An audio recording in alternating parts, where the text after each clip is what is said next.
Good evening, dear friends, and welcome to Watson's Margins. Edward here, your companion for another quiet hour of observation and reason. Tell me, is there paper near you tonight?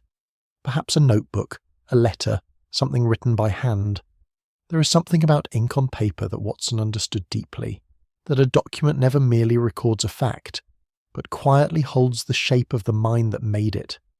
Even a single date set down in a careful hand may carry within it the full weight of a decision taken long ago. Do subscribe so these gentle investigations find you regularly. Now, settle in. For as Holmes knew, the truth does not hide. It simply waits for someone patient enough to look.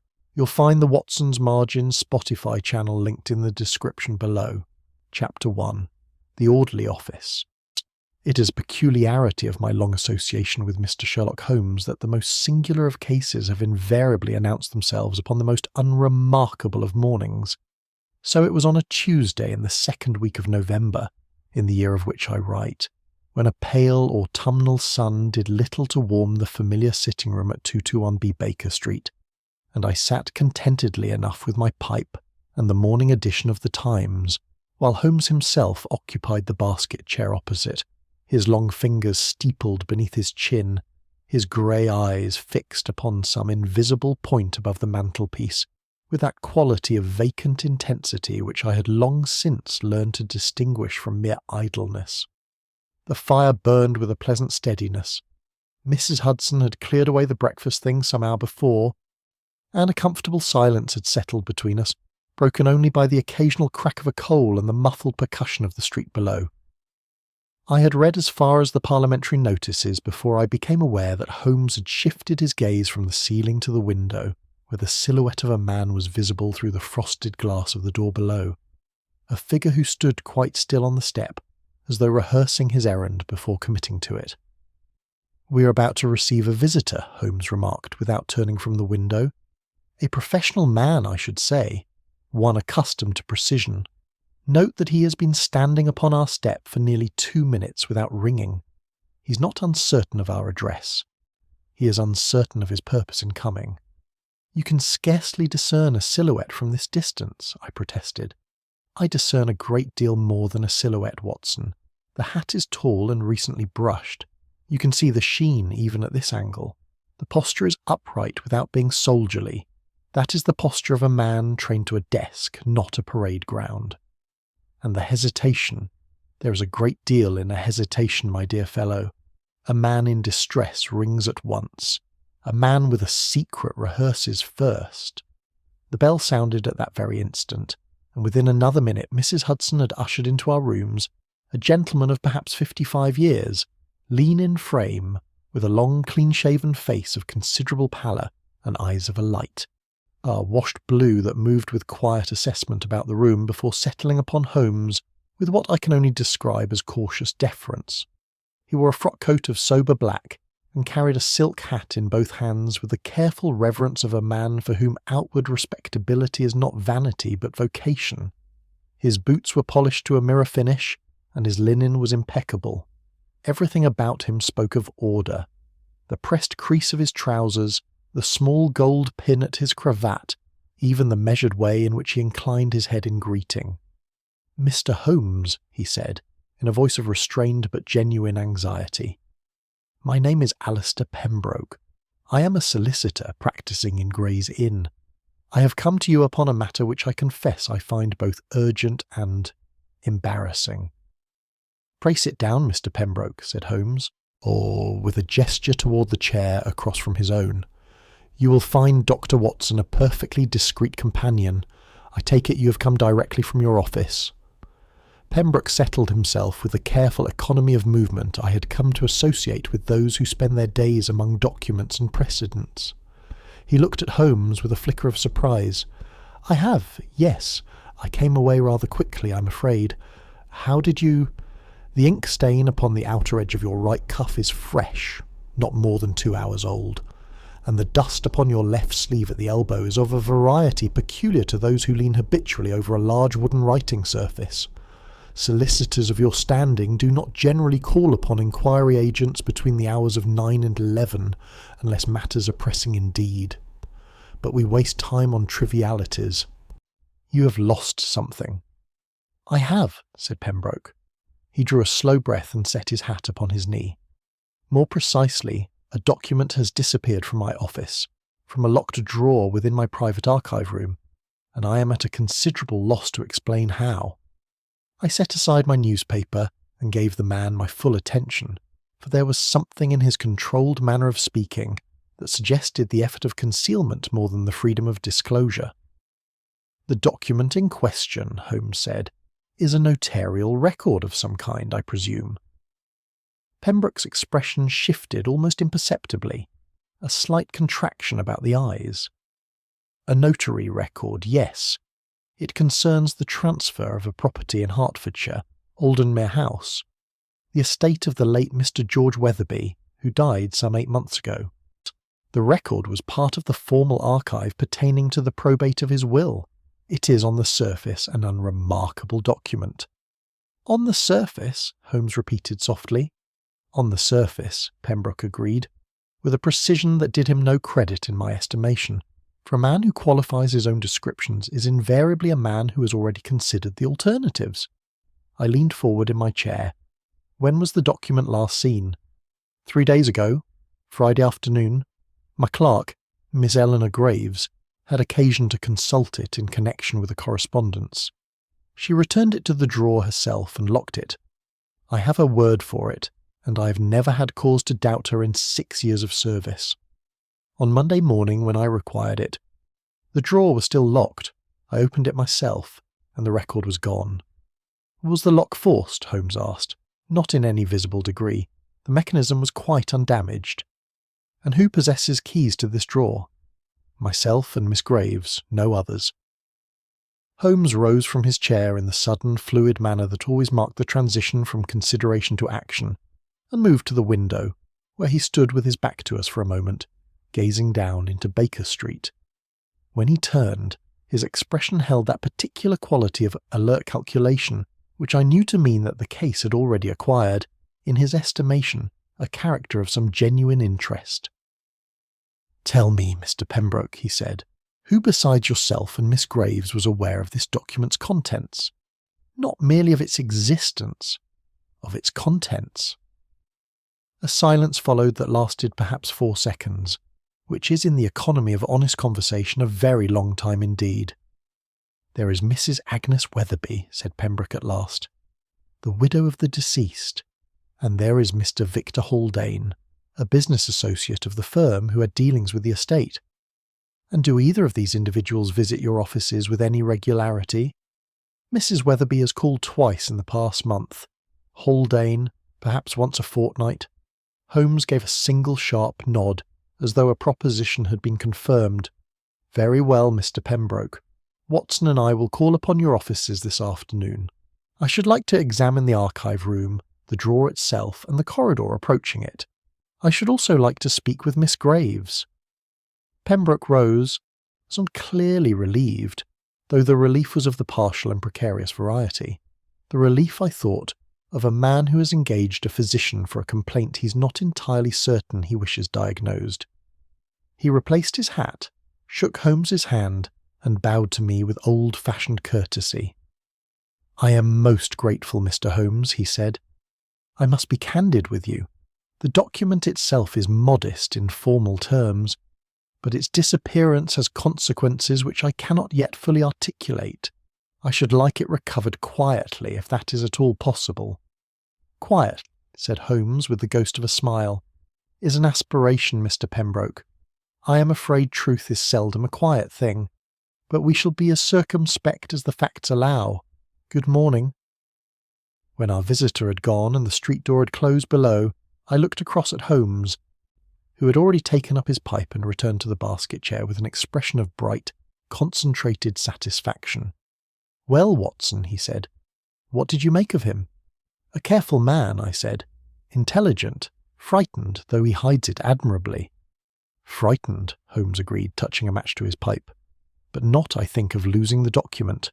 No, he is frightened rather of what the document may reveal should it be found by the wrong hands. There is a distinction, and it is not a small one." I confess that at the time I took this for the sort of preliminary conjecture that Holmes occasionally indulged before the facts had furnished proper material for deduction. I have long since learned to be more respectful of his earliest impressions. As the events of the succeeding days would demonstrate, he had perceived, within the first 10 minutes of our consultation, the precise shape of the truth, though even he, I believe, could not yet have named the man at its centre. Chapter 2. A Respectable Circle. The offices of Pembroke and Associates occupied the upper 2 floors of a narrow Georgian building in Gray's Inn, that venerable enclave of the legal profession, where the cobblestones still bear the patience of centuries, and the very air carries a faint atmosphere of precedent and caution.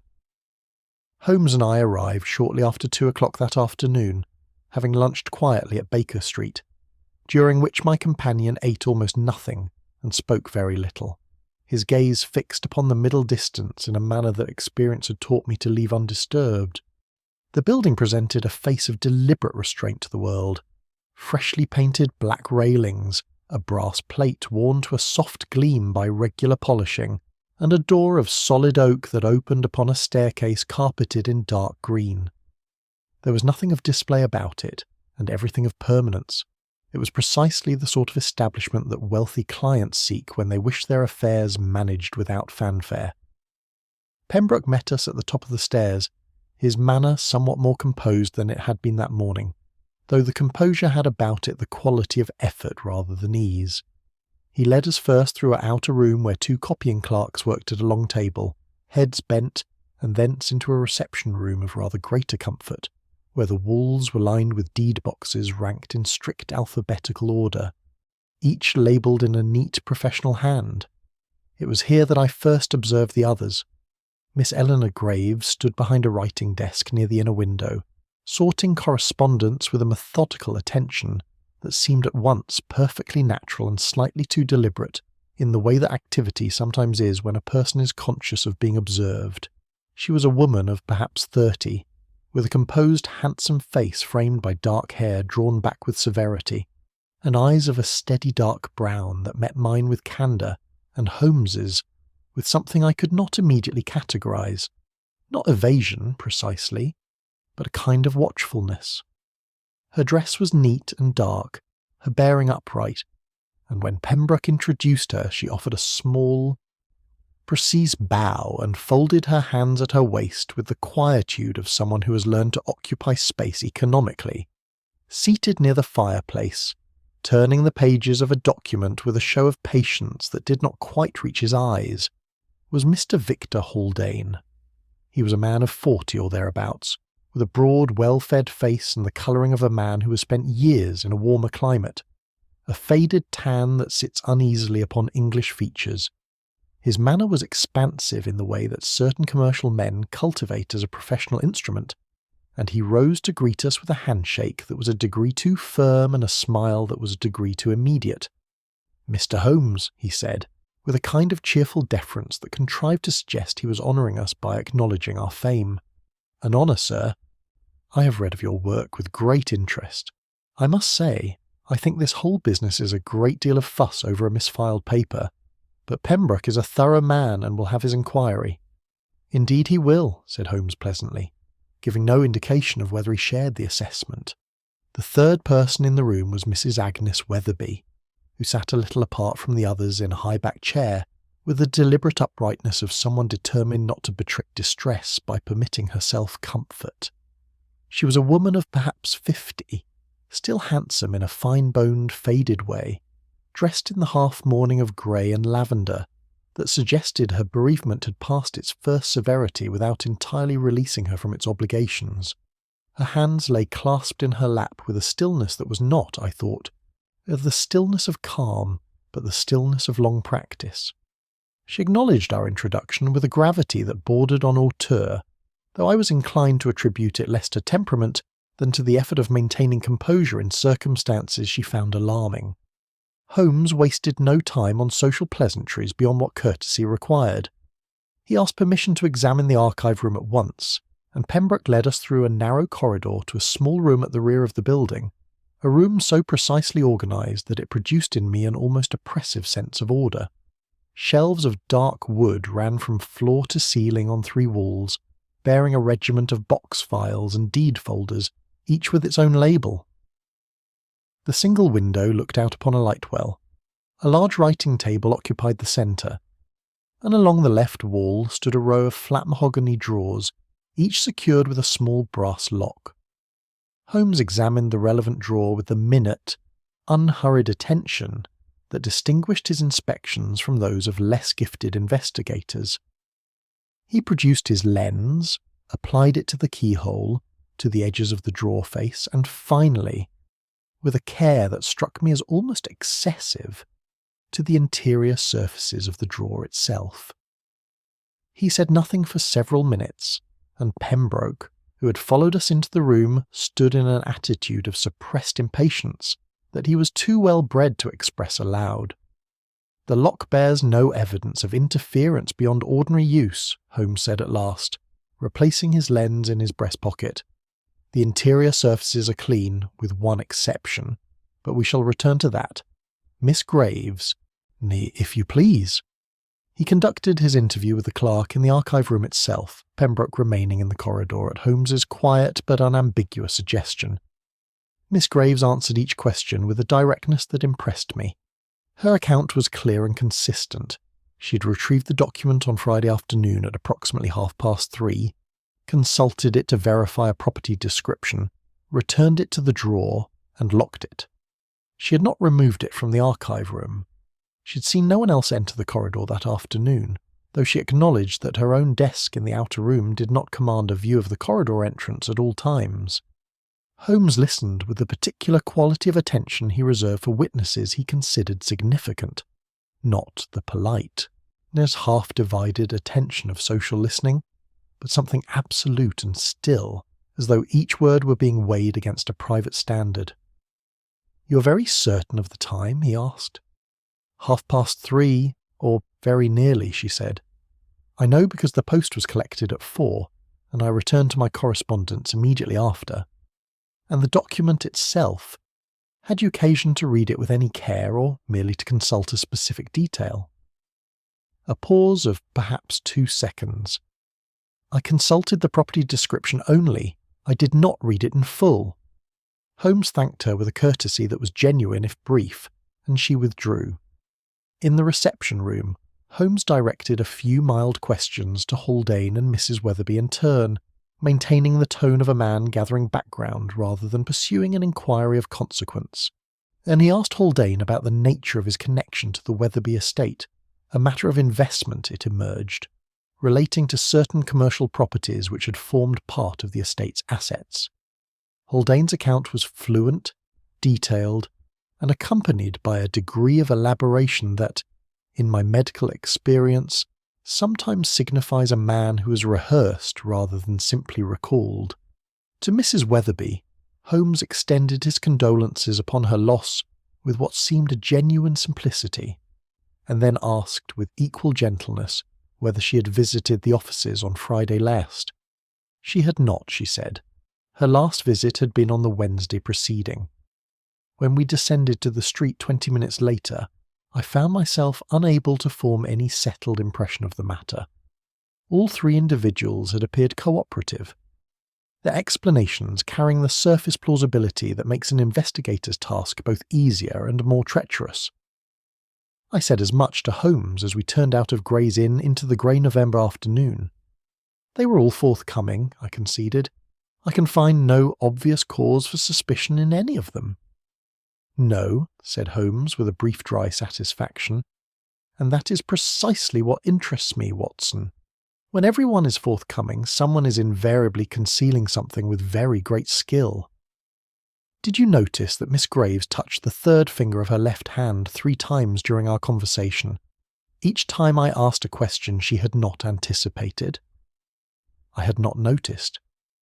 "And Haldane," he continued, "described the investment properties in the estate with perfect command of their locations, values, and dates. But when I mentioned the notary record itself, he used the past tense before I had indicated that the document was gone. I turned that over. You had not yet told him it was missing. I had told him nothing whatsoever. Pembroke's letter, he said, had mentioned only that there was a matter requiring clarification. Holmes drew his coat against the wind with an air of quiet determination. Someone in that room knew precisely what was missing and precisely why it mattered. The difficulty as yet is that the same may be said of more than one of them. We walked on through the fading afternoon, and I confess that the city, with its rumble of commerce and its curtained windows, seemed to me just then a place of quite remarkable concealment. Chapter 3. The Vanishing. The following morning brought with it a cold, damp fog that pressed against the windows of Baker Street with the particular persistence of a November that has decided to make itself felt. I had slept poorly, my mind turning over the faces in that Gray's Inn reception room with the unrewarding repetition of a man who possesses the facts, but lacks the principle by which to arrange them. Holmes, by contrast, had been awake since before 5. I could tell by the state of the tobacco in his Persian slipper, and the presence upon the mantelpiece of 3 separate slips of paper covered in his cramped, rapid hand, and was seated at the breakfast table when I descended, his expression one of focused calm. He did not refer to the case directly over breakfast.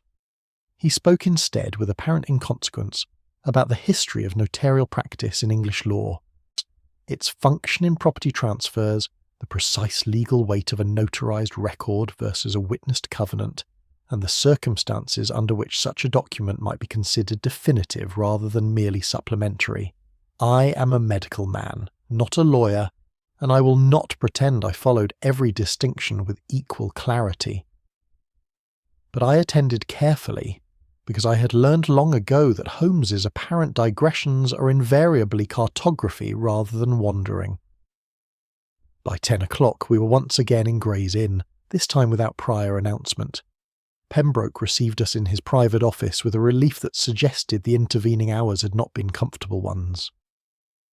Holmes settled himself in the chair opposite the solicitor's desk and produced his notebook with a businesslike air. I wish to establish the precise sequence of events surrounding the document from the moment of its last confirmed sighting, Holmes began. Miss Graves retrieved it at 3:30 on Friday. When did you yourself last have occasion to handle it prior to that? Pembroke considered. Thursday morning. I consulted it briefly, a matter of verifying the date of execution. And on Friday, after Miss Graves returned it to the drawer and locked it, what were the movements of the staff for the remainder of the afternoon? Miss Graves remained at her correspondence until 5. The 2 copying clerks, Farrow and Ince, were engaged at their table in the outer room throughout. I myself was in conference with a client from 3 until nearly 4:30, in this office with the door closed. So the corridor giving onto the archive room was, in theory, unsupervised from approximately 3:30 until the time the offices closed. In theory, Pembroke agreed with a slight hesitation. Was there any visitor to the offices on Friday afternoon other than your conference client? Mr. Haldon called briefly, at around 4, I believe. He wished to leave a letter for my attention. He did not stay more than a few minutes and did not enter beyond the outer room. Holmes wrote something in his notebook, then looked up. Did Mrs. Weatherby call? No. I've already told you her last visit was Wednesday. So you have. Holmes rose. With your permission, I should like to return to the archive room. It was our second examination of that spare, orderly chamber, but Holmes approached it as though he had never seen it before, which is to say, with a freshness of attention that I have always found both admirable and faintly exhausting to witness. He began not with the drawer itself, but with the room as a whole, moving slowly along each wall, examining the shelves with his lens, crouching to inspect the skirting board, and finally turning his attention to the floor with a patience that I suspected Pembroke, waiting in the corridor, was finding difficult to bear.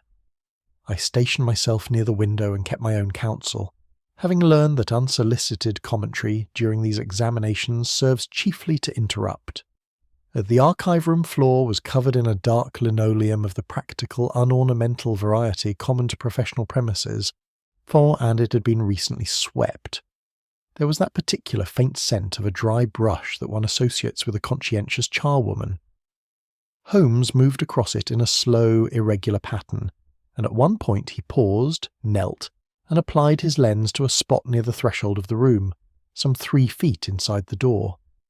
He remained in that attitude for perhaps 30 seconds, then rose without remark. At the drawer, he repeated his examination of the previous afternoon with one addition. He asked me to hold the lamp. He had brought a small dark lantern from Baker Street in his coat pocket, a habit I had ceased to find eccentric, at an oblique angle while he inspected the inner surfaces of the drawer at length. "There," he said quietly. I brought the lamp closer and looked. Along the inner left edge of the drawer's rear wall, at roughly the height of the drawer's base, there was a faint smear of ink, dark blue, no more than an inch in length, the kind of mark that a finger or thumb might leave if pressed against that surface while the hand was introduced into an otherwise empty drawer. It was not the mark of a hand reaching in to retrieve something. The angle was wrong for that. It was the mark, I realised slowly, of a hand pressing down, as though placing something, or settling it flat. "It suggests the document was replaced," I said. "It suggests more than that," said Holmes, extinguishing the lantern. "A person removing a document from a drawer does so by grasping its upper surface and drawing it outward. They do not, in doing so, press their fingers against the inner rear wall at the base. That mark was made by someone introducing their hand in order to set something down, to place a document flat in an empty drawer. It is the gesture of someone returning the document, not taking it." I stared at him. "But Miss Graves said she returned it on Friday afternoon and locked the drawer." "Yes, she did." Holmes moved toward the door, his expression composed and unrevealing. "The question that now interests me, Watson, is not who removed the document, but how many times it was moved. Miss Graves returned it. Someone else subsequently removed it, then placed it back, and then removed it again. That sequence implies not a single act of theft, but a decision, a hesitation, a moment in which someone reconsidered and reconsidered again. We rejoined Pembroke in the corridor, and Holmes asked one final question before we took our leave. "The corridor outside this room, is it overlooked at any point from Miss Graves's desk?" Pembroke shook his head. "The corridor turns at the reception room door. Her desk faces the window." "And is there any other means of accessing the archive room? A second entrance?" "None. There is only the one door." Holmes thanked him with a brevity that stopped just short of curtness, and we descended once more to the street. The fog had thinned somewhat in the intervening hours, and a wan, watery light was making its best effort over the rooftops of Holborn. I fell into step beside Holmes, who walked at a measured pace, his hands behind his back, his chin lowered. "The ink mark confines our timetable considerably," I offered. "It does. The document was in the drawer, locked, on Friday evening. Sometime between Friday evening and Monday morning, most probably on Saturday when the offices are unstaffed, it was removed, reconsidered, and removed again. The question of access remains. 2 keys exist. Pembroke has one, Graves has the other, unless a third key was made at some point without either party's knowledge." Holmes glanced at me sideways with the particular look he reserves for observations that, while not original to him, confirm a line of reasoning he has already pursued. "Quite so. The lock, I can tell you, is a Bramah of the smaller pattern, a design that resists duplication with some success, but not, in the hands of a skilled man, with absolute certainty. I noted the pattern of wear around the keyhole yesterday. It has been opened rather more frequently than 2 users over 6 years would naturally account for." I let that settle. Around us the city went about its vast indifferent business. Cabs threading the fog, a news vendor calling the afternoon edition, a pair of barristers in wigs hurrying past with the distracted urgency of their profession. "Then there may be a third key," I said. "There may have been one for some time," Holmes replied, and said nothing further until we reached the main road, where he raised his hand for a cab with the air of a man who has, at least for the present, obtained what he came for. The ride back to Baker Street passed in companionable silence. I watched the city slide past the window and reflected that the case had, in the space of a single morning, acquired a considerably more troubling shape than its unremarkable surface had initially promised. A locked room, 2 keys, and a document handled by someone unknown. These were elements I recognised from the long catalogue of Holmes's investigations as belonging to a category of problem that looks simple precisely because its solution is not. Chapter 4. Motives Entwined. That evening Holmes did not go out, which I had half expected him to do, nor did he play his violin, which I had half hoped he would not. He sat instead in the basket chair with his knees drawn up and his pipe burning at long, irregular intervals, surrounded by a small constellation of papers he had drawn from various corners of the room, the morning's notes, a page torn from a legal directory, and what appeared to be a hand-copied extract from some document I did not recognise. He read each in turn, set them down, and stared at the ceiling with an expression of dispassionate reckoning, as though conducting an internal argument with himself and finding both sides moderately persuasive. I occupied myself with a monograph I'd been attempting to complete for the Lancet, and managed perhaps 2 paragraphs before giving it up as hopeless. There are evenings in Baker Street when Holmes's concentration has a quality almost atmospheric, a pressure upon the air that makes sustained thought on any other subject a matter of will rather than inclination. I settled instead for the evening paper and a second pipe. "Consider the question of motive," Holmes said at last without any preamble, as though resuming a conversation we had been having in parallel all along. I set down the paper. "I have been considering very little else." "Then let us be systematic." He unfolded himself from the chair and moved to the mantelpiece, turning to face the room with his back to the fire. "3 individuals have a material connection to this document. Let us take them in order of apparent obviousness, which is to say, in reverse order of actual probability." He held up a finger. "Mrs. Agnes Weatherby. Her motive presents itself most plainly. The notary record concerns the transfer of Aldenmere House, which forms the principal asset of her late husband's estate. If the record contains any clause or notation that calls into question the validity of that transfer, an irregularity in execution, a defect in the original conveyance, a condition precedent insufficiently met, then her inheritance may be challenged.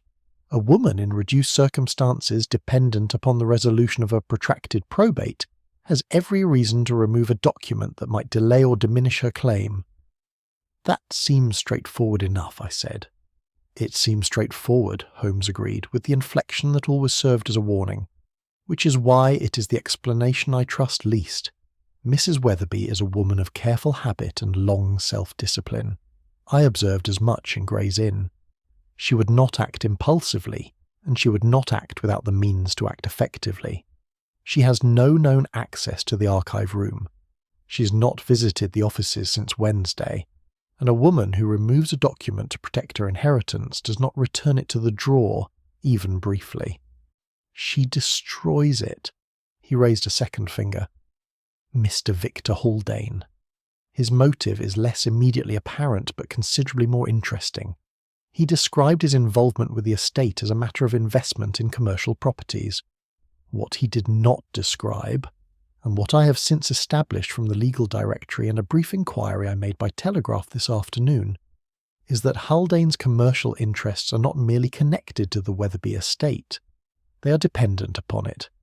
He holds an option on 2 of the estate's subsidiary properties, an option that was granted by George Weatherby personally, and whose legal validity rests, in part, upon the precise terms of the original transfer document."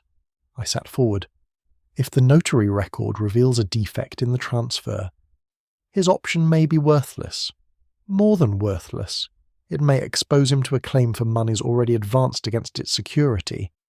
We are speaking of a considerable sum, Watson.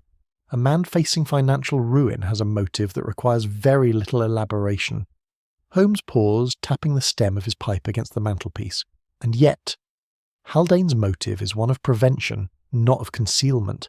A man in his position wishes to suppress a document entirely, not to remove it, replace it, and remove it again. The hesitation implied by that ink mark suggests an interior conflict that does not sit comfortably with what I know of him. Haldane is a man of commercial resolution. When he decides, he acts. "Then we come to Miss Graves," I said. Holmes gave a single nod, and something in his expression shifted, not softened precisely, but became attentive in a different register. "Miss Graves is the most complex figure in this arrangement, and the most easily underestimated. She has worked for Pembroke for 6 years with every mark of professional loyalty. She alone, besides Pembroke himself, has a key to that drawer. She alone was confirmed to have handled the document on Friday afternoon, and she exhibits, beneath a very composed exterior, the signs of a person under sustained emotional strain. Not the acute distress of a recent shock, but the chronic fatigue of someone who's been carrying a weight for some considerable time." "You think she's protecting someone?" I said. It was not entirely a question. I think it is possible.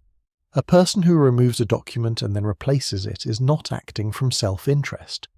Self-interest is decisive. That gesture, the replacing, the hesitation, is the gesture of someone whose loyalty to another individual is in direct conflict with their own judgment of what is right. He moved away from the mantelpiece and resumed his chair.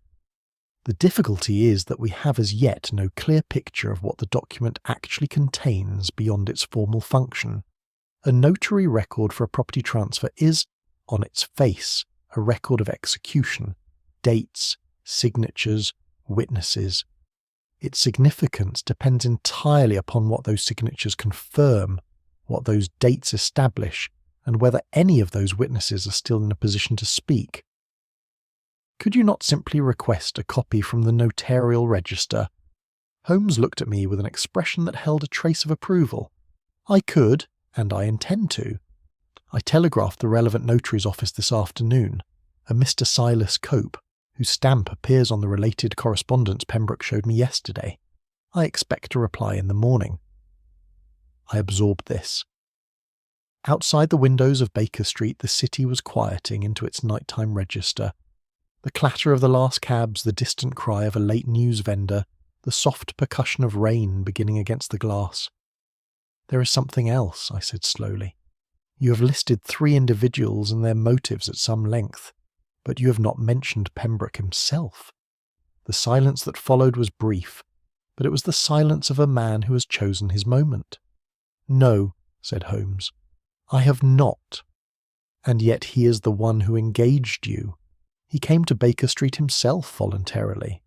"He did, which tells us at minimum that he is either innocent of the document's disappearance, or that he is a man of considerable nerve who has calculated that engaging an investigator serves his purposes better than not doing so." Holmes picked up his pipe, found it cold, and set it down again. "Pembroke's history, Watson, is not quite what his immaculate cuffs and polished brass plate would suggest. I have been making certain inquiries since yesterday, quiet ones, through channels I need not detail, and I find that some 12 years ago, a property dispute in which Pembroke acted as principal solicitor was resolved in a manner that several of the interested parties considered irregular. Documents were said to have been misfiled. Evidence that might have altered the outcome was, shall we say, or unavailable at the critical moment. I felt a chill that had nothing to do with the November draft. You are suggesting he has done this before. I am suggesting that the possibility must be held open. A man who has once managed an inconvenient document may, under sufficient pressure, manage another." Holmes leaned back and closed his eyes. "We have 3 suspects with discernible motives, a 4th who may have both motive and means, and a document whose precise contents remain unknown to us. Tomorrow the notary's reply should narrow the field considerably." He said nothing further, and I did not press him. The rain strengthened against the windows, and the fire burned down without either of us moving to add coal, each occupied, I think, with the particular unease that attends a case in which every plausible explanation leaves the most unsettling possibility still standing, patient and unaddressed, at the edge of the light. Chapter 5. The Weight of Silence. The reply from Mr. Silas Cope arrived with the first post, shortly after 8 o'clock. Holmes was already at the breakfast table when Mrs. Hudson brought it up, and he read it standing, still in his dressing gown, with the focused brevity of a man consuming information rather than correspondence. He set it down beside the toast rack without comment, poured himself a cup of tea and sat. I waited. There are mornings when pressing Holmes for a summary is productive, and mornings when it produces nothing but a look of mild reproach. I judged this to be the latter variety and helped myself to eggs. After several minutes he passed the letter across without preamble. It was brief and professionally worded. Mr. Cope confirmed that his office held the original register entry for the notarization in question, the transfer of Aldenmere House, executed in the name of George Arthur Weatherby, dated the 14th of March, some 3 years prior to the present. He confirmed further that the record had been notarized in the ordinary way, with 2 witnesses and his own signature. He noted, with a precision that suggested he had understood the import of Holmes's inquiry, that one of the 2 attesting witnesses had since died, a Mr. Frederick Langton, described as a clerk in Pembroke's employ at the time. The second witness remained living. The name given was Miss Eleanor Graves. I set the letter down. She witnessed the original transfer.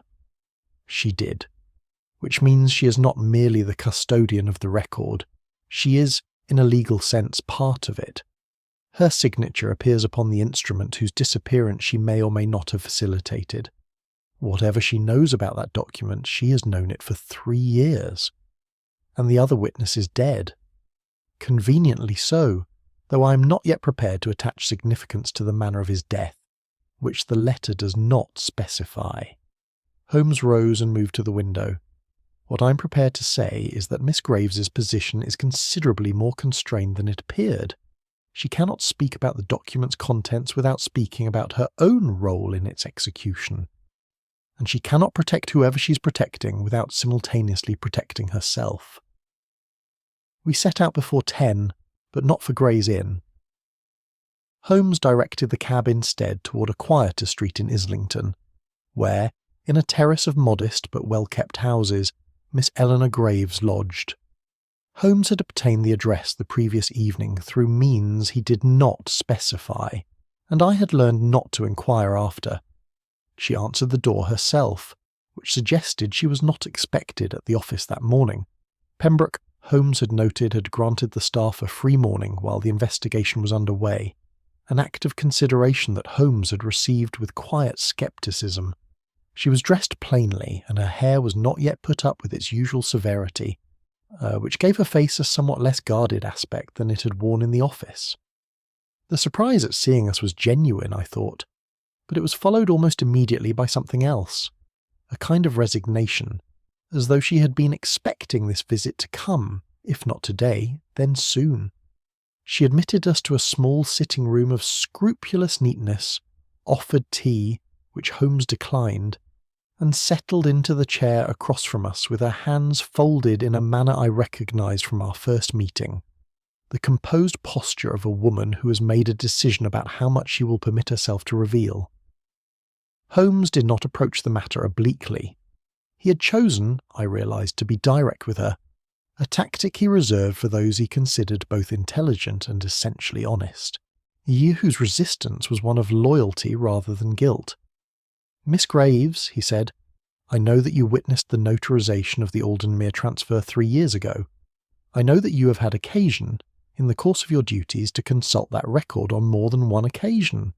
And I know that the document's disappearance troubles you in a manner that goes considerably beyond the professional inconvenience it represents to your employer. I am not here to compel you to speak. I am here to ask you directly whether you understand the nature of what that document contains, and whether your silence on the matter is a considered choice." A pause of some duration followed. Outside in the street a cart passed, its wheels loud on the cobbles, and then the quiet returned. Miss Graves looked at Holmes with the expression of someone deciding whether a door, once opened, can be closed again.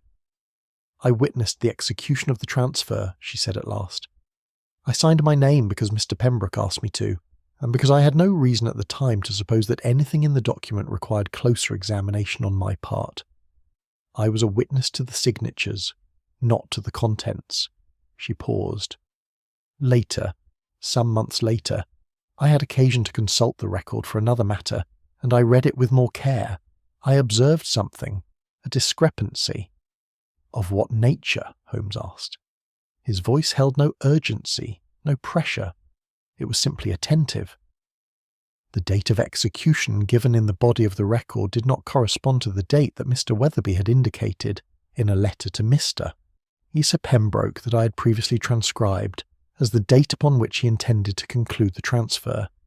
The difference was 11 days, in itself perhaps nothing. But the property's value for probate purposes was assessed as of the date of transfer. 11 days earlier there was a lien upon the property from a creditor, a lien that expired on the 9th of March. If the transfer was executed before the lien expired, the estate's title was encumbered. If after, it was clear. I did not require Holmes's guidance to perceive the significance. The date in the record was altered, I said. Miss Graves did not confirm it directly. She looked at her hands. I noted the discrepancy. I did not act upon it. I told myself that the difference might have an innocent explanation, a misdating of the letter, a confusion of calendars. I told myself this for 3 years, Mr. Holmes. I became rather proficient at it. And when the document disappeared, Holmes said quietly, you feared that someone else had reached the same conclusion you had reached, and acted upon it rather more decisively.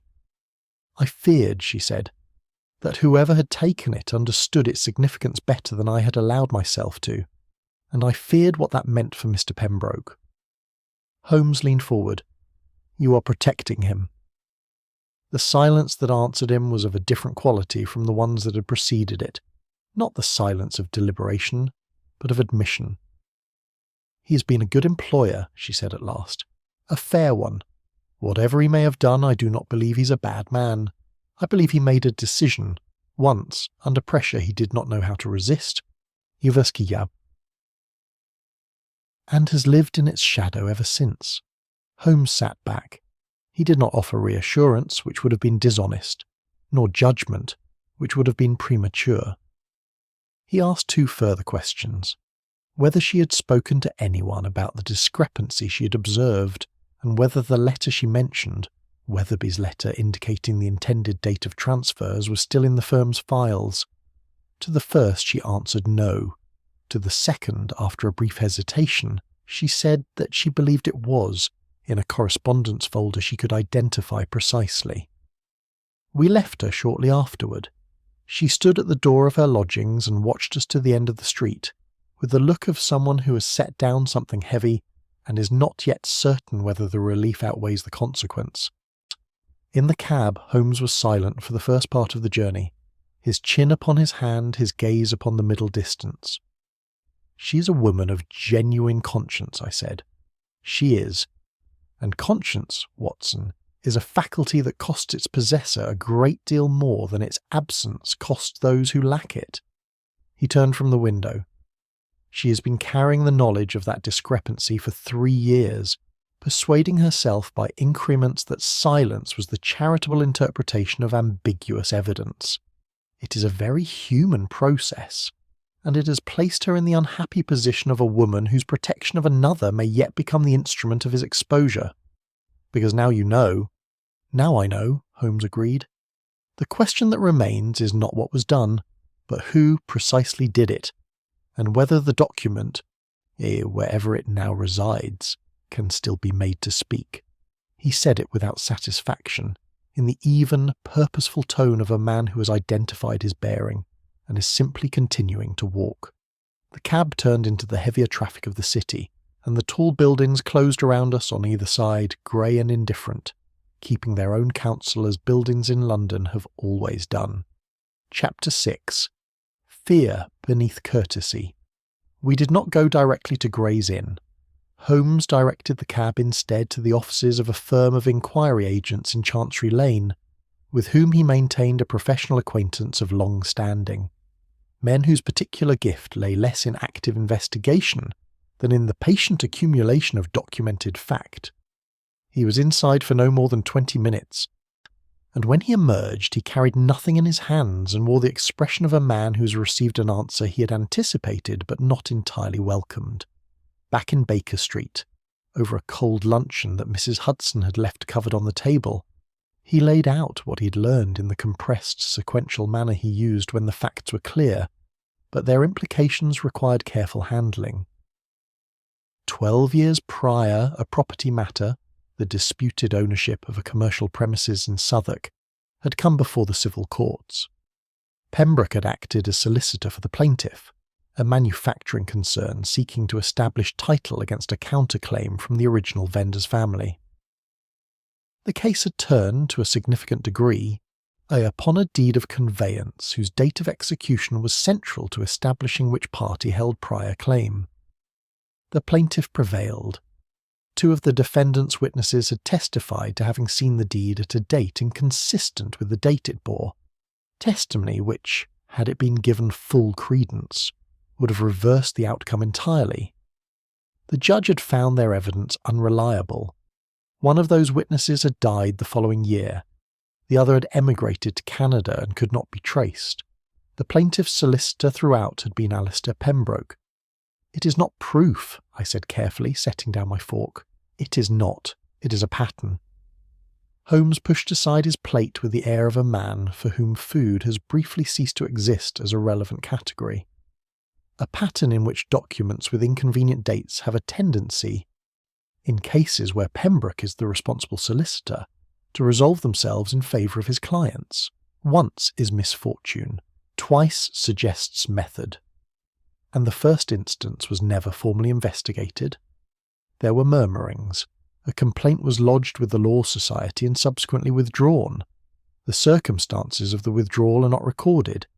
Pembroke's reputation, as you observed at our first meeting, is impeccable, which is itself a form of evidence, Watson, a reputation maintained with unbroken success over 12 years in a profession whose members are not distinguished by excessive charity toward one another's lapses, suggests either exceptional virtue or exceptional caution. "Or both," I said. "Or both," he allowed. "But exceptional caution in a man who has once managed an inconvenient document and tends to produce a very particular quality of anxiety when the management of a second document begins to unravel." He rose and went to the window. "What I must now establish is the precise nature of that anxiety, whether it is the anxiety of a man who fears discovery, or the anxiety of a man who fears that someone else is about to repeat what he once did himself." The distinction, as Holmes articulated it, struck me as a fine one, but the more I considered it, the more consequential it became. A man who fears discovery retreats. A man who fears repetition acts, and acting, in this case, might mean removing the very document whose disappearance had brought us into the matter at all. That afternoon we called upon Mr. Victor Haldane, without appointment, at his offices in Cheapside. He occupied a suite of rooms on the second floor of a building that housed several commercial concerns, and the decor of his rooms, mahogany, brass fittings, a large map of the home counties upon the inner wall with certain areas marked in red ink, spoke of a man whose ambitions were geographic as well as financial. He received us with the same expansive readiness he had shown at Gray's Inn, though I noticed, as Holmes made the preliminary courtesies, that the readiness was very slightly in advance of itself, the response of a man who had been half expecting this call and had prepared the manner of his reception. "Mr. Haldane," Holmes began when we were seated, "I should like to ask you about the option you hold on the 2 subsidiary properties of the Weatherby estate. In particular, I'm interested in the legal instrument by which that option was granted." Something shifted in Haldane's expression. Not alarm precisely, but a recalibration, the adjustment of a man who had prepared answers to certain questions and now found a different question on the table. "A private arrangement between myself and the late Mr. Weatherby," he said with careful amiability. "All perfectly documented." "Documented by whom?" A fractional pause. "By Pembroke's firm, naturally. They act for the estate. And the option's validity depends upon the title to the Aldenmere property being clear of encumbrance, as of the date of the original transfer. Holden set both hands flat on the desk before him, a gesture I associated in my medical experience with a patient about to receive a diagnosis he has already made himself. I believe that is broadly correct, yes.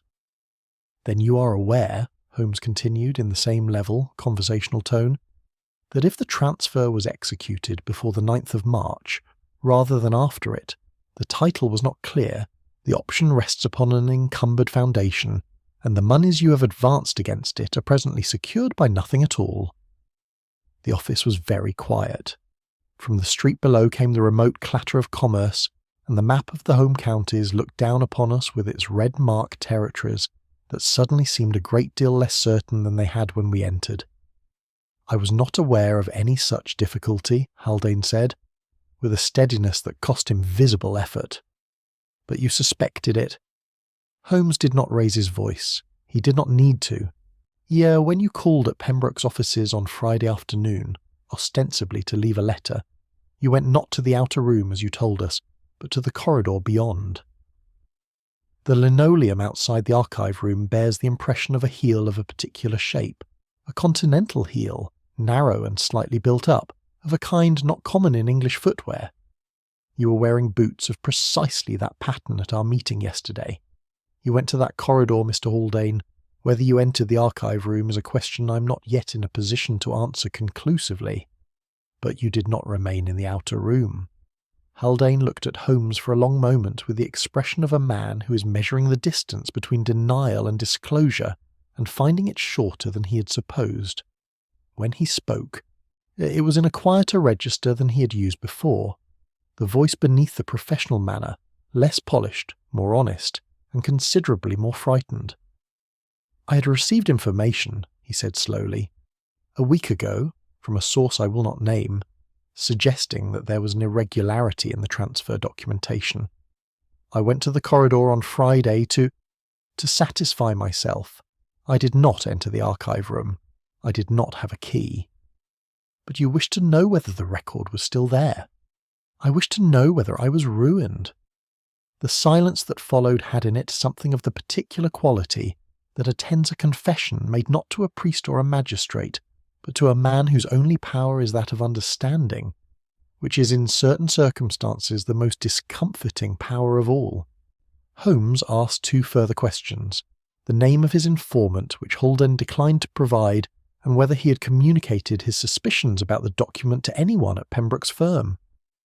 To the second he answered, with a directness that carried the ring of truth, that he had not, that he had been too uncertain of his ground and too fearful of the consequences to speak.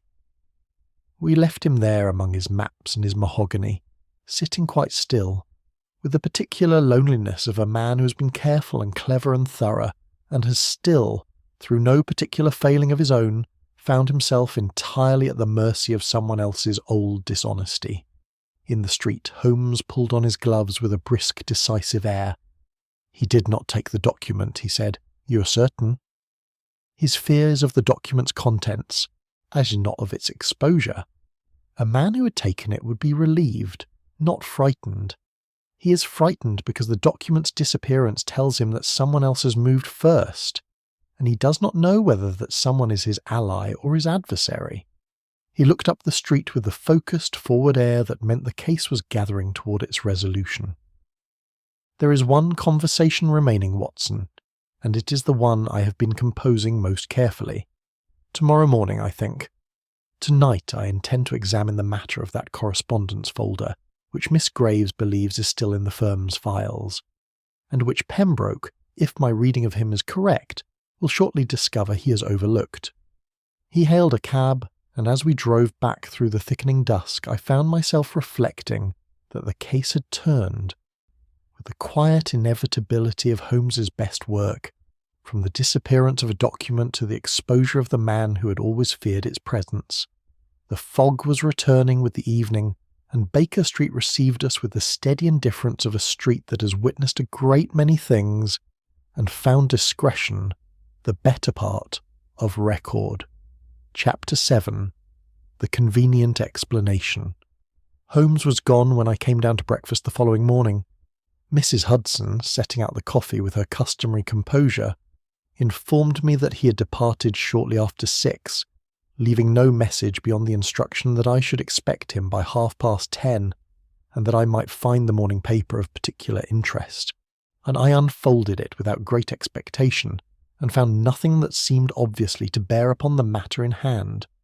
A parliamentary debate upon municipal drainage, a notice of bankruptcy in the commercial columns, a brief account of a fire in Lambeth. I read it through twice, somewhat in the manner of a man searching for a face in a crowd, without a clear description to guide him, and then gave it up and had my breakfast in peace. Holmes returned at 10:20, in excellent spirits of the quiet inward variety that I had learned to distinguish from mere satisfaction. He was carrying his coat over one arm despite the cold, and there was about him the faint but unmistakable atmosphere of a man who has accomplished something before the rest of the world has properly assembled itself for the day. He accepted coffee, refused eggs, and sat down at the table with the alert composure of a man who's been awake for several hours and intends to remain so for several more. "The correspondence folder," he said, without any further preliminary, "is intact. I examined it this morning, with Pembroke's permission, though I did not specify precisely what I was looking for until I had found it. The letter is there, Weatherby's letter to Pembroke, dated the 2nd of March, stating his intention to execute the transfer on the 15th. The notary record gives the date of execution as the 14th, one day before Weatherby's own stated intention." "Then the discrepancy Miss Graves identified is confirmed," I said. "Confirmed, and I think rather more legible than she appreciated. One day is not a confusion of calendars, Watson. One day is a surgical adjustment, small enough to evade casual notice, significant enough to move the execution date to the other side of the lien expiry. Whoever altered that date understood the legal implications precisely, and trusted that the difference between the 14th and the 15th would never be examined closely enough to matter." He drank his coffee in silence for a moment, and I turned over what he had said. "Pembroke gave you permission to examine the folder. Does he know you have found the letter?" "He knows I examined the folder. He does not yet know what bearing the letter has upon the record's date. He will know this morning." Holmes set down his cup. "But before we go to him, Watson, there is the matter of the explanation." "What explanation?" "The one that was offered to me unsolicited yesterday evening. After you retired, I received a note from Pembroke, hand-delivered, not posted, in which he proposed with a great deal of careful wording that the most probable explanation for the document's disappearance was that Miss Graves had removed it at Mrs. Weatherby's instigation. He suggested that Mrs. Weatherby, anxious about a separate challenge to the estate she had recently become aware of, had prevailed upon Graves to secure the record temporarily, against the possibility that it might be required as evidence in proceedings of which Pembroke claimed to have only just learned." I stared at him. He is suggesting Graves did it to protect Mrs. Weatherby. He is offering a version of events that places Miss Graves at the centre of the matter, and himself at its periphery. It is a tidy explanation. It accounts for Graves's evident discomfort, accommodates Mrs. Weatherby's obvious anxiety about the estate, and implicates neither party in anything more serious than an error of judgment committed in a client's interest. Holmes's expression was not unkind, but it was entirely without illusion. It is also, in its essential structure, precisely the sort of explanation that a man of Pembroke's legal intelligence would construct if he required a plausible account to run ahead of the truth. "And the truth," I said slowly, "implicates him far more directly. The truth, as I now understand it, implicates him completely. But before I draw that conclusion in a room with witnesses, I wish to observe how the convenient explanation behaved when placed before the interested parties." He rose and reached for his coat. "We shall call upon Mrs. Weatherby first. I sent her a note last evening requesting 20 minutes of her time at 11 o'clock. Mrs. Weatherby received us in the drawing-room of her house in Bayswater, a room that had the slightly muted quality of a household, in which economies are being made without any outward acknowledgement of the fact. The furniture was good but older than fashion. the fire modest, the curtains drawn to a width that admitted light without generosity. She was dressed once again in grey, and she received a standing as though the formality of posture might serve in place of the composure she was finding it increasingly difficult to maintain. Holmes presented Pembroke's explanation to her directly and without embellishment, watching her face as he spoke with the same quality of absolute, an undemonstrative attention that he had brought to Miss Graves's interview in Islington. The effect was immediate and, to my mind, conclusive. Mrs. Weatherby's expression moved through surprise, indignation, and something very close to fear, in a sequence too rapid and too unguarded to have been performed. "That is entirely false," she said when Holmes had finished. "I have asked nothing of Miss Graves beyond what any client in my position would reasonably ask of a firm's clerk. I have certainly not asked her to remove any document from those offices, and I resent very strongly the implication that I have done so." "You had no knowledge of the document's disappearance until Mr. Pembroke informed you?" "None whatsoever. I was horrified when he told me. The record is, I understood, essential to the resolution of the probate." She paused, and a new expression settled over her features, harder and more resolute than the fragile composure she had worn at our first meeting. "Mr. Holmes, I will be candid with you. I have had, for some months, a private concern about certain aspects of my husband's estate as Pembroke has managed it. I engaged my own solicitor independently to review the documentation. He is the source of certain questions which I gather have created some difficulty. I did not imagine that those questions were connected to a missing document. I begin to think they may be." Holmes looked at her steadily. "The name of your solicitor, if you please." She gave it without hesitation, a name I did not recognise, but which Holmes wrote in his notebook with the brisk nod of a man adding a confirmation rather than a discovery. We were back on the Bayswater pavements by 11:30. The sky had cleared somewhat, and a thin, wintry light lay over the stucco terraces, with the impartiality of a season that holds no brief for anyone. "She's telling the truth," I said. "She is.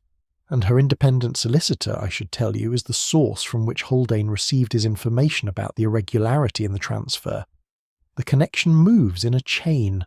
Her solicitor raises doubts. Those doubts reach Haldane. Haldane goes to the corridor at Gray's Inn to satisfy himself. And Pembroke, who has known for some weeks that questions are being asked, understands that the document whose date he adjusted 3 years ago is about to become the subject of scrutiny." Holmes turned up his collar against the wind. He removed it himself, and then, in a moment of whatever it is that remains of conscience in such men, he replaced it, and then removed it again. The ink mark in the drawer is the physical record of that hesitation. And now he has sent you a letter placing the blame upon Graves and Weatherby.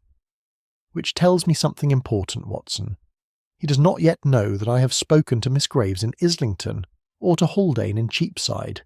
He believes the convenient explanation may still arrive ahead of the inconvenient one. He is mistaken. Holmes raised his hand for a cab with a decisive gesture. "Gray's Inn, I think. It is time for the last and least comfortable conversation of this inquiry." I climbed in after him and settled back against the worn leather, watching the city pass in the cold, clear light of a morning that was running by now, quite decisively out of room for convenient explanations. Chapter 8. The Overlooked Detail. Pembroke was alone when we arrived at Gray's Inn. The outer office was empty, the copying clerks absent, Miss Graves's desk unoccupied, and the building had about it the particular quiet of a professional premises from which ordinary activity has been temporarily suspended, as though the business of the place were holding its breath. Pembroke met us at the top of the stairs himself, which suggested he had heard our step on the lower flight, and had chosen to receive us in the corridor rather than wait to be announced. It was a small thing, but it spoke of a man who wished to manage the encounter from its very beginning. His manner was composed. I will give him that. Whatever he had spent the night anticipating, he presented to us a face of professional equanimity that many men in easier circumstances would have struggled to maintain. He was dressed with his customary precision, his linen fresh, his bearing straight. Only the eyes, which moved briefly from Holmes to me and back again with a calculation that was a degree too rapid to be entirely natural, betrayed the effort behind the surface. "Mr. Holmes," he said, "I trust you received my note." "I did," Holmes replied. "I found it most illuminating. Shall we go into your office?" We settled in the familiar arrangement, Pembroke behind his desk, Holmes and I in the chairs before it, and for a moment the room held only the sound of the fire and the faint percussion of a pigeon on the window ledge. It was Holmes who broke the silence, and he did so not by addressing the note or its contents, either, but by producing his small notebook and consulting it with the unhurried air of a man reviewing his accounts. "Before we discuss your proposed explanation," he said pleasantly, "I should like to return to the archive room for a final examination. There is a detail I have been considering since our first visit, which I have not yet had the opportunity to address to my full satisfaction."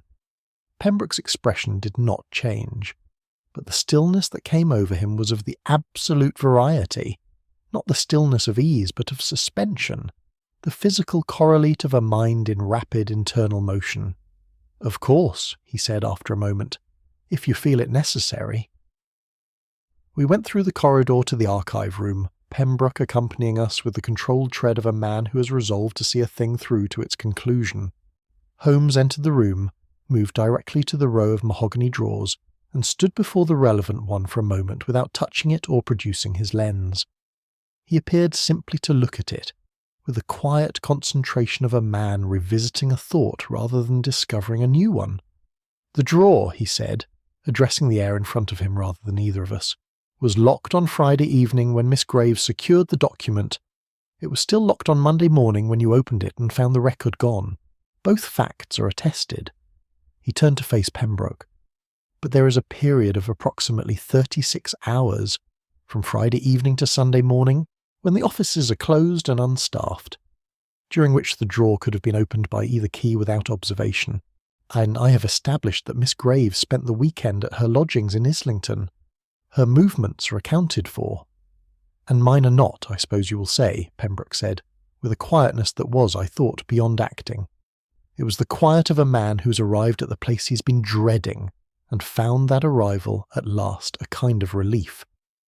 "Your movements on Saturday are not yet fully established," Holmes agreed, "but they are secondary to a more specific matter." He reached into his coat pocket and produced a small glass vial, no larger than a man might use for a medicine dose, sealed with a cork and containing what appeared to be a fragment of blotting paper, pale blue.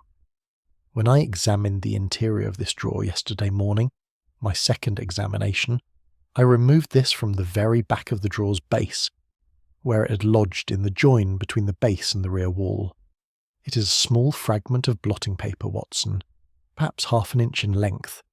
He held it to the light from the window. The paper, I could see, bore a partial impression in reverse, the mirror image ghost of handwriting, of the kind left when fresh ink is blotted before it has dried entirely. The fragment was too small to yield more than a few characters, but what was visible was suggestive.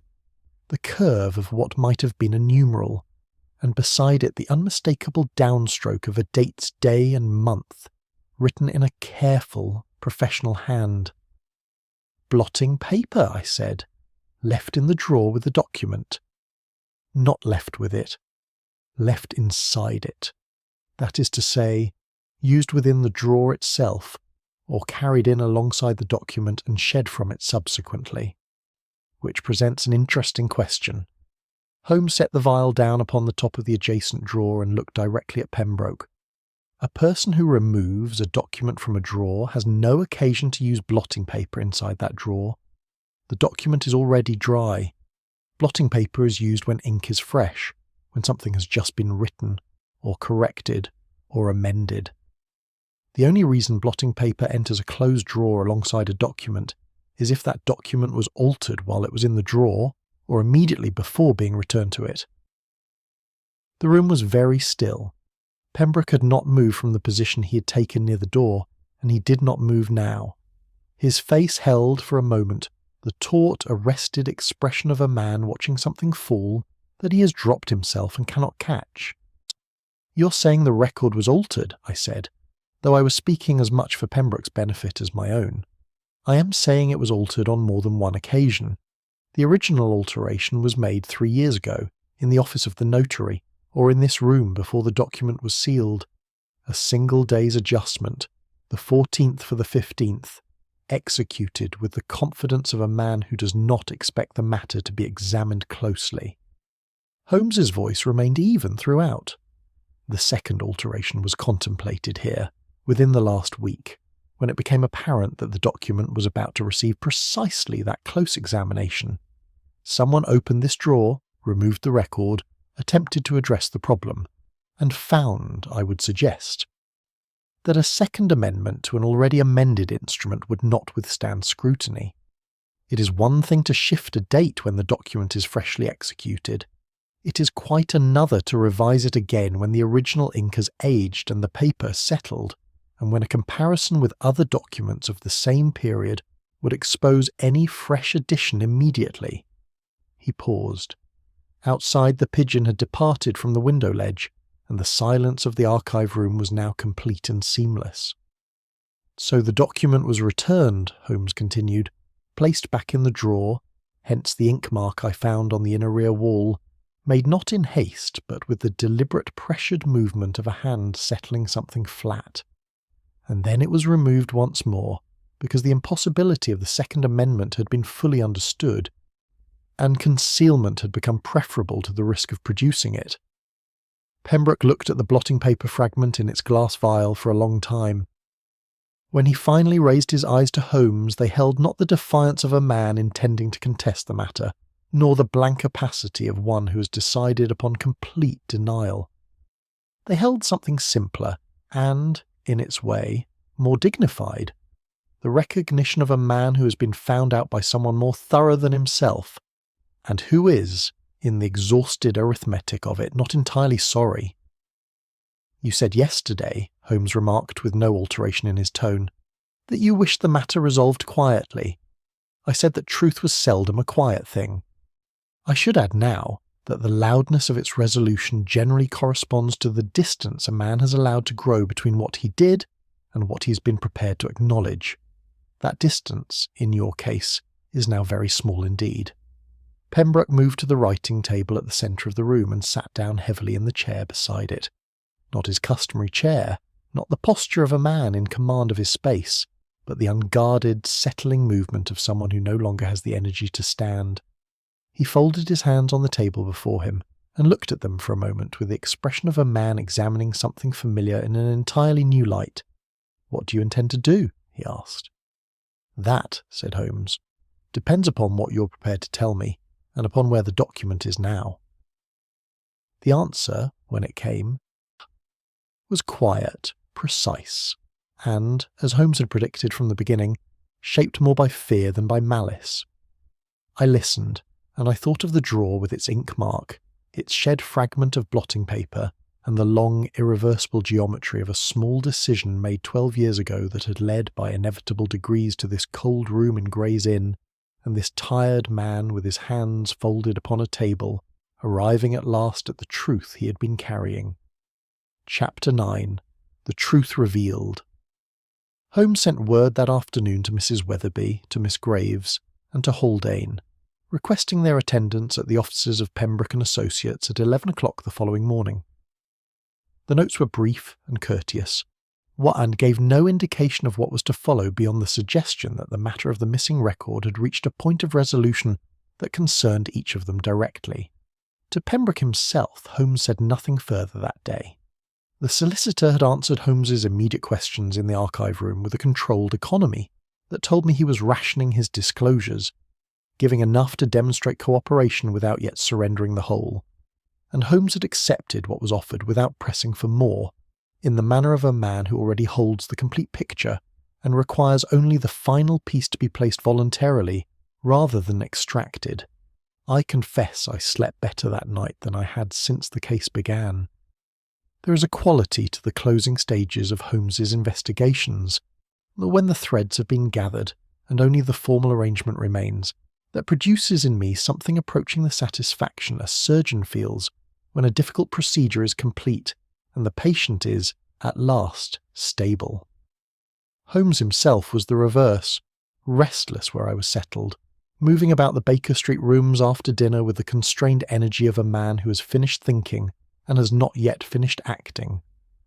He played 3 pieces on the violin, abandoned a 4th midway through, and finally sat with a book he did not read until well past midnight.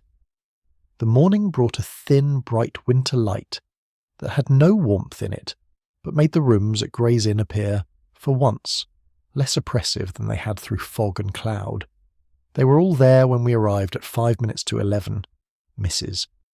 Weatherby seated once again in the high-backed chair, very upright, her hands composed in her lap, Haldane standing near the window with his back to the room, affecting an interest in the street below that deceived no one, and Miss Graves at her desk in the outer room, who rose when we entered and followed us through without being asked, as though she had understood from the moment she received Holmes's note that her own part in the matter would need to be addressed directly and in company. Pembroke stood at the fireplace. He had the look of a man who has spent a night determining how much of himself he's prepared to lose, and has arrived at a figure. He met Holmes's eye as we entered, and gave a single, small inclination of his head. Holmes did not seat himself. He stood near the centre of the room, not theatrically, not with any quality of performance, but simply as a man who has something to say and wishes to say it standing, so that everyone present understands that what follows is not conversation, but conclusion. "I shall be as brief as the complexity of the matter allows," he began. 3 years ago, a notarial record was executed in connection with the transfer of Aldenmere House from Mr. George Weatherby, in anticipation of his estate's eventual probate. The transfer was dated the 14th of March. A letter from Mr. Weatherby to his solicitor, still preserved in this firm's own correspondence files, establishes that the transfer was intended to be concluded on the 15th. The difference of 1 day is not a clerical error. On the 9th of March, a lien upon the Aldenmere property expired. A transfer executed on the 14th would have fallen within that lien's duration, leaving the title to the property encumbered. A transfer executed on the 15th would have been clear of it entirely. He paused. No one in the room spoke, and the fire crackled with the mild indifference of fires to human difficulty. "The record was dated the 14th, Holmes continued, because someone altered it. The alteration was made with great precision, a single digit adjusted in fresh ink before the document was sealed and archived. The same hand that managed the conveyance managed the amendment. That hand belonged to Mr. Alistair Pembroke." Mrs. Weatherby's breath drew in sharply, but she said nothing. Haldane turned from the window. Miss Graves was quite still. Pembroke did not deny it. He had known, I think, since the archive room the previous morning, that denial was no longer available to him. "The lien," he said in a voice that was steady without being strong, was a technicality, an old debt, long settled in substance if not yet discharged in form. Weatherby had received my assurance that it would be cleared before the transfer was registered. The paperwork was delayed through no fault of his. If the transfer had been held to the 15th as intended, there would have been no problem. But Weatherby was ill, more ill than either of us knew, and he wished to conclude the matter before his condition worsened. The 14th was the day he felt equal to signing. "And so you adjusted the date," Holmes said without inflection. "I adjusted the date, by 1 day, to reflect what would, in all practical terms, have been the case in any event." Pembroke's voice was careful and deliberate, and I understood that he had spent the night constructing this account, not as a lie, but as the most defensible version of the truth. "I did not profit from it. Mrs. Weatherby's inheritance was not affected. The lien was discharged within the month. Mr. Haldane's option," Holmes said, "was subsequently granted upon the basis of a clear title. Had the encumbrance been recorded, the option's legal foundation would have been materially different. You acted to protect your client's interests, Mr. Pembroke. That is not in dispute. The question before us is whether a solicitor's obligation to his client extends to the alteration of a legal instrument, whatever the practical consequences." He said it without rhetoric, and it landed with the weight of a thing that requires no emphasis.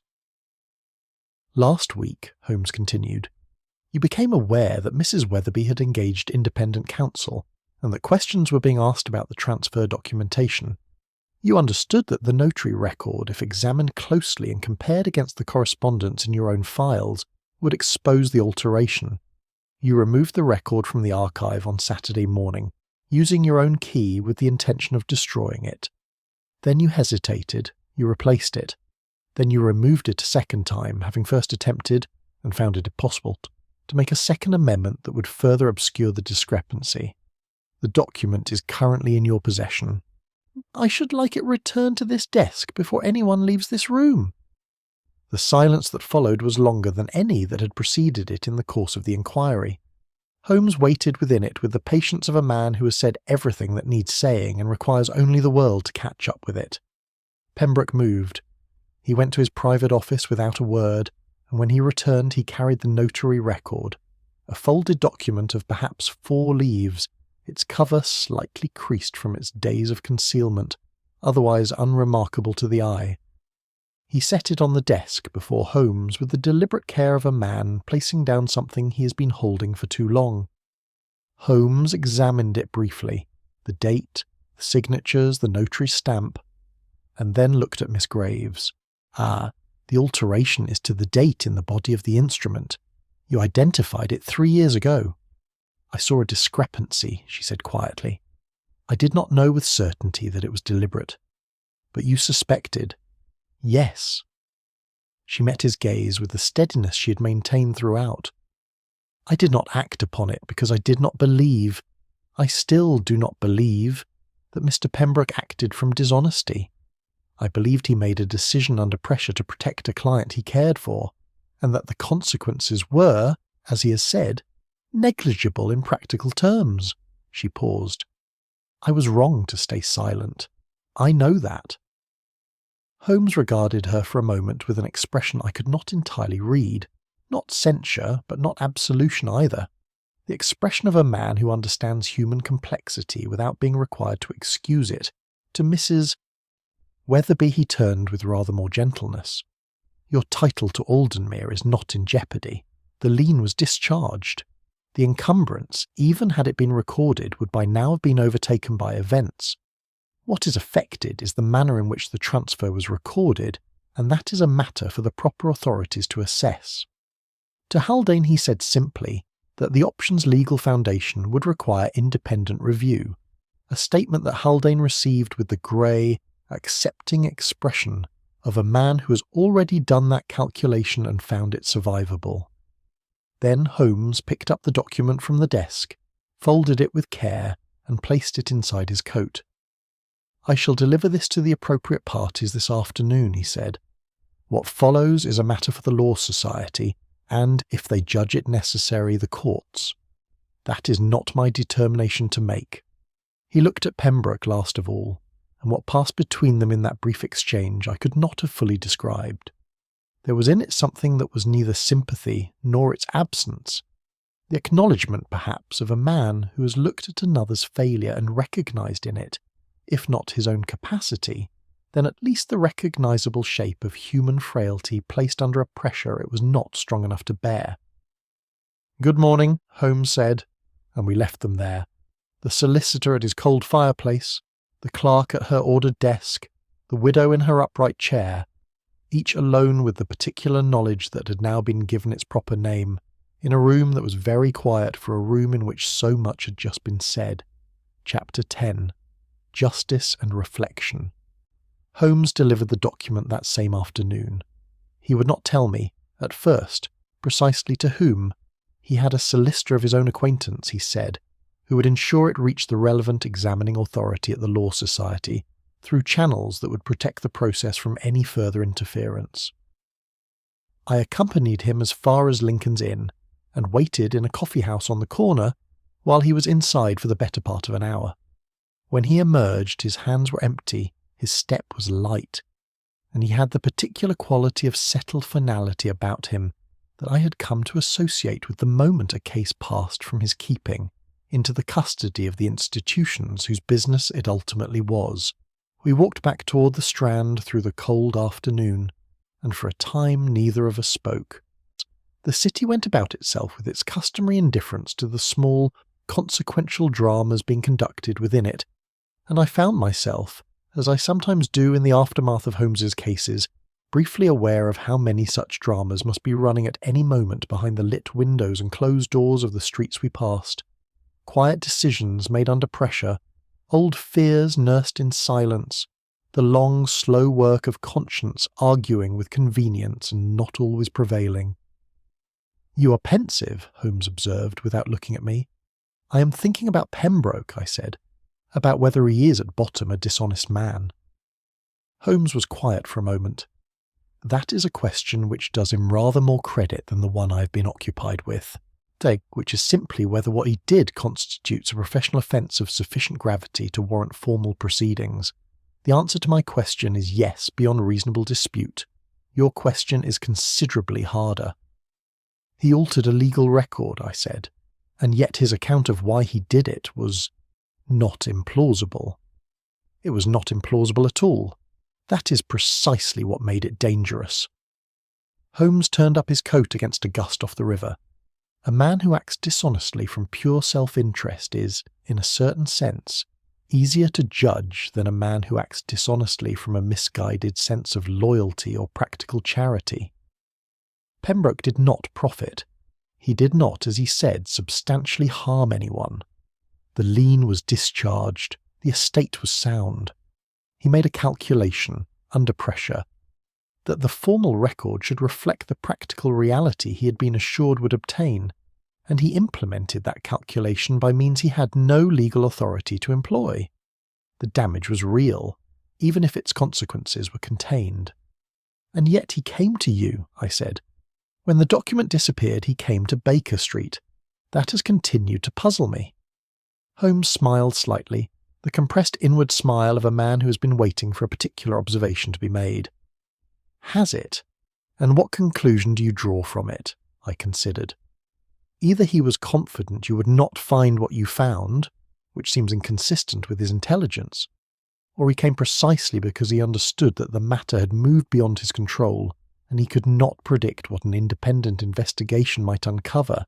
If he engaged you, he could at least observe the inquiry from within it. A reasonable inference. There is another." Holmes paused at a crossing to allow a dray to pass.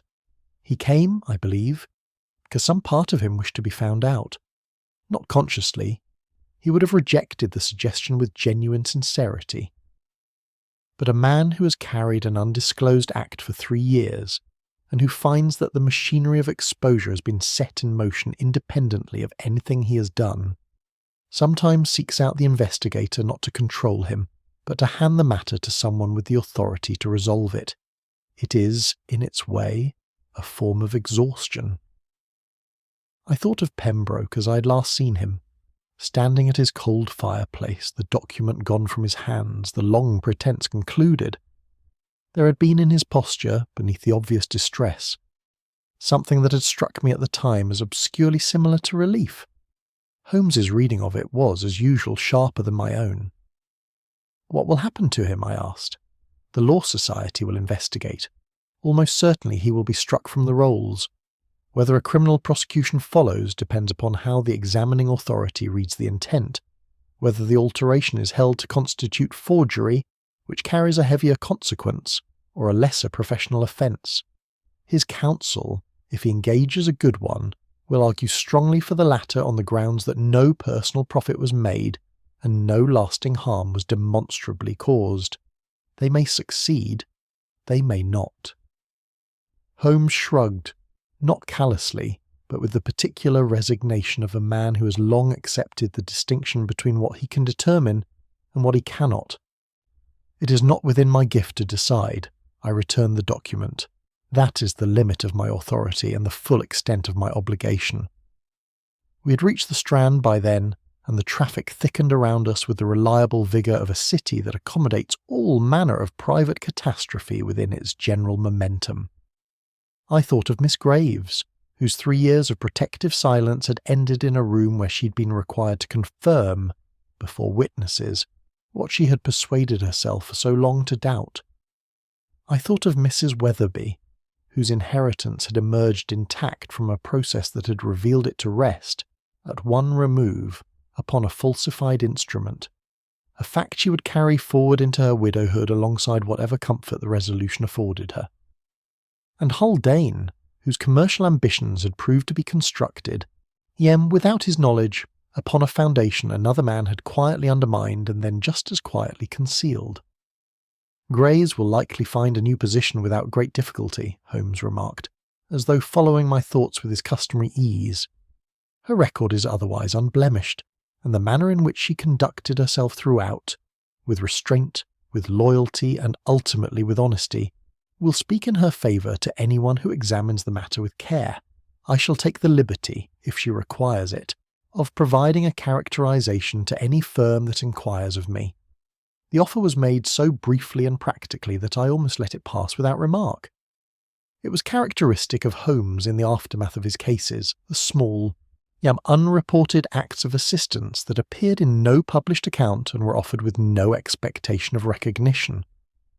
I have always thought them among the truest expressions of his nature, which was considerably warmer than he either claimed or permitted others to observe at close range. And the case itself, I said. How do you account for it as a whole? Holmes was silent for long enough that I thought he might not answer. We had turned into the quieter reaches of the embankment by then, and the river lay beside us wide and grey and perpetually indifferent, carrying its commerce toward the sea. It is a case, he said at last, of accumulated consequence. Not a crime of impulse, nor of elaborate premeditation, but of the kind that accretes over time.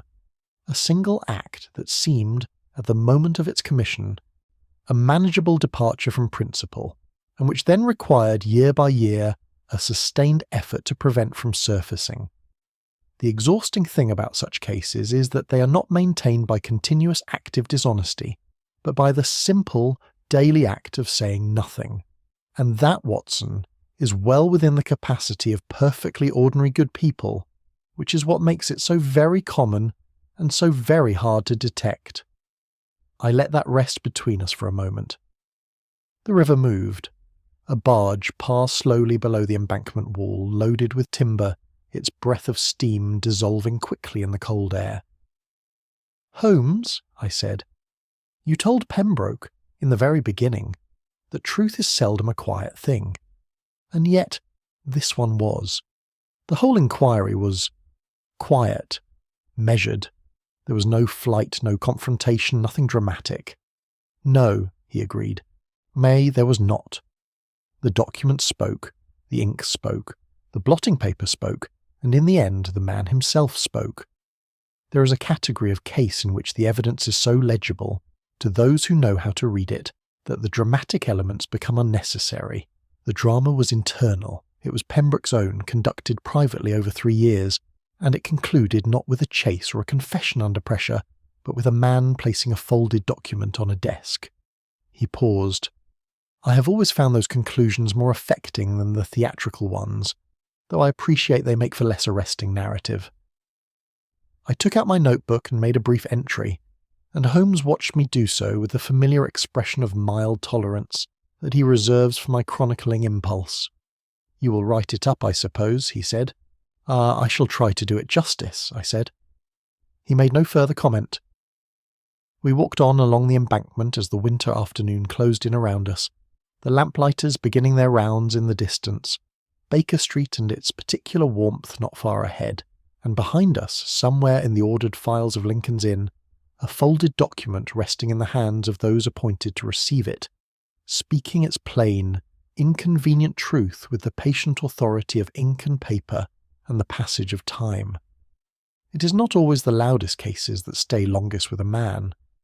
The affair of the disappearing notary record has remained with me not for its ingenuity, though that was considerable, nor for its action, which was restrained throughout, but for the quality of the human situation at its centre, a man of genuine professional gifts, driven by loyalty and expediency to a single consequential departure from the principles by which he had otherwise ordered his life, and then condemned, by the very thoroughness of his ordinary excellence, to carry it in silence for 3 years, while the world continued to regard him as a model of his profession. Holmes, for his part, never mentioned the case again after that evening, which is his custom when a matter has reached its proper conclusion. There were other clients, other mornings, other silences in the Baker Street sitting-room interrupted by the hesitant ring of the bell, and the footstep of someone arriving with a story to tell, and the hope, however vague, that 2 men on the first floor might be willing to listen. We were, as ever, entirely willing. The world, as ever, obliged us,